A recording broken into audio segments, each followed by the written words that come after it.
एक बार की बात है कि किसी गुरुकुल में 3 शिष्यों ने अपना अध्ययन संपूर्ण करने पर अपने गुरुजी से यह बताने के लिए विनती की कि उन्हें गुरुदक्षिणा में उनसे क्या चाहिए।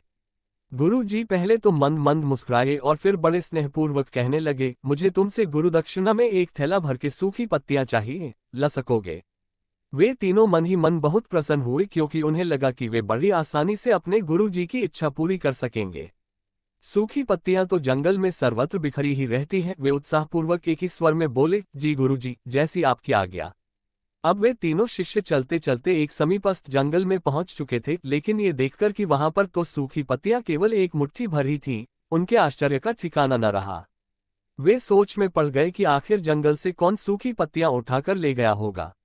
इतने में ही उन्हें दूर से आता हुआ कोई किसान दिखाई दिया।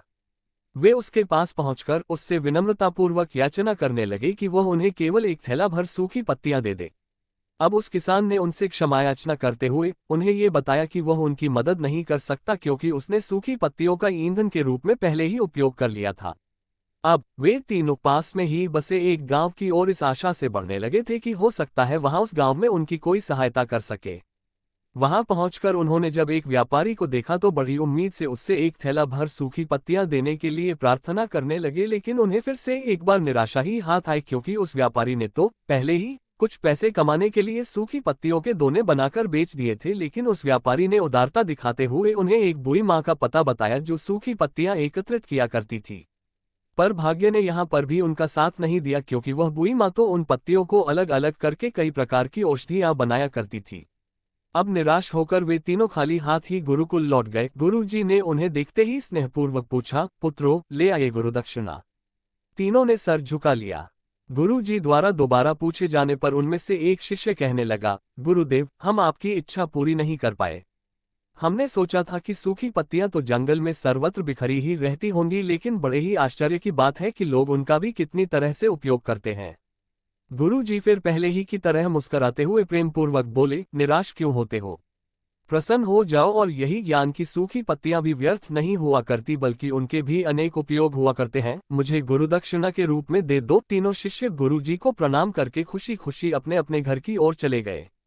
वह शिष्य जो गुरुजी की कहानी एकाग्रचित होकर सुन रहा था, अचानक बड़े उत्साह से बोला, गुरुजी, अब मुझे अच्छी तरह से ज्ञात हो गया है कि आप क्या कहना चाहते हैं। आपका संकेत वस्तुतः इसी ओर है, न कि जब सर्वत्र सुलभ सूखी पत्तियां भी निरर्थक या बेकार नहीं होती हैं तो फिर हम कैसे किसी भी वस्तु या व्यक्ति को छोटा और महत्वहीन मानकर उसका तिरस्कार कर सकते हैं। चींटी से लेकर हाथी तक और सुई से लेकर तलवार तक सभी का अपना अपना महत्व होता है। गुरु जी भी तुरंत ही बोले, हाँ पुत्र, मेरे कहने का भी यही तात्पर्य है कि हम जब भी किसी से मिले तो उसे यथायोग्य मान देने का भरसक प्रयास करें ताकि आपस में स्नेह, सद्भावना, सहानुभूति एवं सहिष्णुता का विस्तार होता रहे और हमारा जीवन संघर्ष के बजाय उत्सव बन सके। दूसरे, यदि जीवन को एक खेल ही माना जाए तो बेहतर यही होगा कि हम निर्विक्षेप, स्वस्थ एवं शांत प्रतियोगिता में ही भाग लें और अपने निष्पादन तथा निर्माण को ऊंचाई के शिखर पर ले जाने का अथक प्रयास करें। अब शिष्य पूरी तरह से संतुष्ट था। अंततः मैं यही कहना चाहती हूँ कि यदि हम मन, वचन और कर्म इन तीनों ही स्तरों पर इस कहानी का मूल्यांकन करें तो भी यह कहानी खरी ही उतरेगी। सबके प्रति पूर्वाग्रह से मुक्त मन वाला व्यक्ति अपने वचनों से कभी भी किसी को आहत करने का दुस्साहस नहीं करता और उसकी यही ऊर्जा उसके पुरुषार्थ के मार्ग की समस्त बाधाओं को हर लेती है। वस्तुतः हमारे जीवन का सबसे बड़ा उत्सव पुरुषार्थ ही होता है, ऐसा विद्वान